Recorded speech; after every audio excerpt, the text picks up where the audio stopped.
हथियारों के मामले में इजरायल को दुनिया का एक बहुत ताकतवर मुल्क माना जाता है। इजरायल का एरो एयर डिफेंस इतना ताकतवर है कि इजरायल दावा करता है कि अगर 2000 किलोमीटर दूर से भी कोई मिसाइल इजरायल की तरफ लॉन्च होती है तो मिसाइल लॉन्च होते ही इजरायल का एयर डिफेंस सिस्टम एक्टिव हो जाता है। जब तक इजरायल अपनी एयरफोर्स के माध्यम से गाजा पट्टी पर बमबार्डिंग करता रहा, तब तक इजरायल के सैनिकों के मारे जाने की संख्या का आंकड़ा लगभग स्थिर रहा। लेकिन जैसे ही इजरायल ने अपना ग्राउंड ऑपरेशन शुरू किया, इजरायल के सैनिकों की मौतों की संख्या लगातार बढ़ती गई। लेकिन अब जो समाचार फिलिस्तीन के अखबार छाप रहे हैं, उससे ऐसा लग रहा है कि इजरायल की सेना और इजरायल की सरकार इजरायल के सैनिकों की मौत के आंकड़ों को छुपा रही है।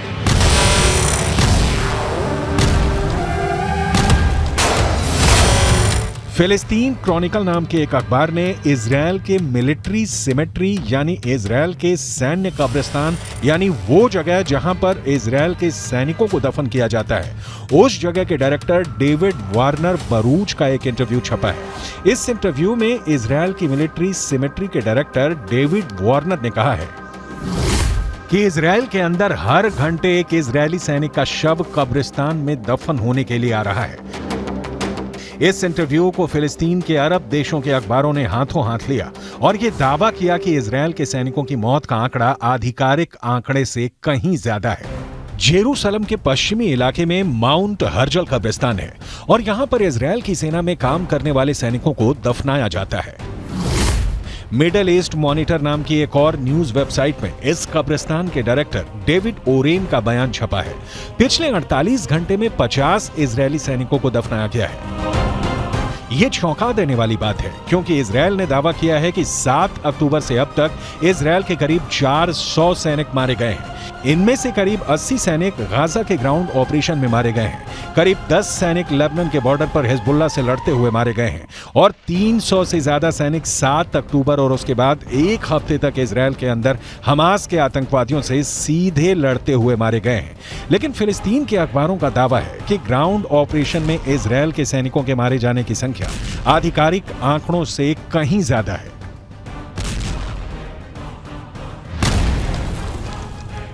अगर इजरायल के मिलिट्री सिमेट्री यानी सैन्य कब्रिस्तान के डायरेक्टर डेविड वारेन के आंकड़ों को सही माने और इस हिसाब से अनुमान लगाएं कि हर घंटे में एक सैनिक की मौत हो रही है, तो इजरायल के ग्राउंड ऑपरेशन को लगभग 30 दिन हो चुके हैं। एक दिन में 24 घंटे होते हैं, यानी 30 दिन में 720 घंटे होते हैं। अगर इजरायल के सैन्य कब्रिस्तान के डायरेक्टर के मुताबिक हर घंटे में एक सैनिक की मौत हो रही है, तो इसका मतलब यह है कि अब तक ग्राउंड ऑपरेशन से 30 दिनों में 720 सैनिकों की मौत हो चुकी है। यह सिर्फ एक अनुमान है, इसकी पुष्टि नहीं की जा सकती है। इतना ही नहीं, हिजबुल्लाह ये दावा करता है कि लेबनान के बॉर्डर पर जो जंग चल रही है उसमें हिजबुल्लाह के 80 लड़ाके मारे गए हैं, जबकि इजरायल के करीब 10 सैनिक मारे गए हैं। जबकि हिजबुल्लाह को सपोर्ट करने वाले देश ईरान के सर्वोच्च नेता खामनेई भी ये बयान जारी कर चुके हैं। इजरायल के ज्यादा सैनिक मारे गए हैं, लेकिन इजरायल आंकड़ों को छुपा रहा है। अब ऐसे में सवाल ये उठता है कि क्या वाकई में इजरायल की सेना अपने मारे गए सैनिकों के आंकड़ों को छुपा रही है? इजरायल की सेना प्रोपेगेंडा वॉर में हमेशा सबसे आगे रहती है और आज भी इजरायल और हमास के युद्ध में अगर देखा जाए तो हमास के पक्ष में बात करने वाले गाजा पट्टी के फिलिस्तीनी पत्रकारों की हालत बहुत ज्यादा खराब है। गाजा पट्टी के अंदर लगातार हुई बमबारी में अब तक करीब 45 पत्रकार मारे जा चुके हैं जो फिलिस्तीन के मुद्दे को कवर कर रहे थे। अब ऐसी स्थिति में गाजा के संचार तंत्र पर इजरायल का 75% कब्जा है और इजरायल जो चाहता है वही सूचना गाजा से बाहर निकलती है, क्योंकि गाजा के अंदर इजरायल की सेना अपनी पकड़ को मजबूत कर रही है। और जहां तक इजरायल के सैनिकों के मारे जाने की संख्या का सवाल है, तो यहां एक और बात जाननी जरूरी है कि इजरायल की डिफेंस फोर्स खुद को एक सुपीरियर आर्मी यानी सर्वश्रेष्ठ सेना की तरफ प्रस्तुत करती है और ऐसे में वो कभी नहीं चाहेगी कि वो अपने सैनिकों की मौत के ऐसे आंकड़े पेश करे जो दुश्मनों के मुकाबले ज्यादा हो। लेकिन यहाँ पर नोट करने वाली बात यह भी है कि इजरायल की ये सैन्य नीति है कि वो हमेशा दुश्मन के 10 गुना आदमी ज्यादा मारता है और अब तक के आंकड़ों पर गौर करें तो गाजा के अंदर 15,000 से ज्यादा लोग मारे जा चुके हैं और करीब 7,000 लोग मलबे में दफन हैं। इनमें से मारे गए बच्चों की संख्या तो करीब 7,000 हो चुकी है। यानी गाजा में एक बहुत बड़ा नरसंहार हो रहा है। लेकिन उसके बाद भी अमेरिका के नेशनल सिक्योरिटी काउंसिल के प्रवक्ता जॉन किर्बी ने पत्रकारों के सामने एक प्रेस कॉन्फ्रेंस में यह कहा है कि गाजा पट्टी में कोई नरसंहार नहीं हो रहा है। ये पूरा बयान आपको सुनाएंगे और इसके आगे आपको ये भी बताएंगे कि कैसे जॉर्डन भी गाजा पट्टी के जख्मों पर नमक छिड़क रहा है। लेकिन सबसे पहले अमेरिका के उस पाखंड के बारे में बताना जरूरी है जो बिल्कुल साफ नजर आ रहा है। यूक्रेन और रूस के युद्ध में जब पुतिन की मिसाइल यूक्रेन पर कहर बनकर टूट रही थी और करीब 1,000 यूक्रेनी बच्चे हताहत हुए थे, तब अमेरिका ने यह कहना शुरू कर दिया था कि पुतिन नरसंहार कर रहे हैं। लेकिन गाजा पट्टी के अंदर हजारों मौतों के बाद भी अमेरिका इसे नरसंहार नहीं मान रहा है। यह अमेरिका के दोहरे मापदंडों का बुक टेक्स्ट एग्जाम्पल है।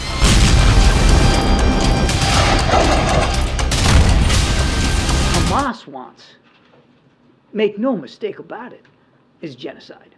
They want to wipe Israel off the map. They've said so publicly, more than one occasion. In fact, just recently. And they've said that they're not going to stop. What happened on the 7th of October is going to happen again and again and again. And what happened on the 7th of October? Murder, slaughter of innocent people in their homes or at a music festival. That's genocidal intention.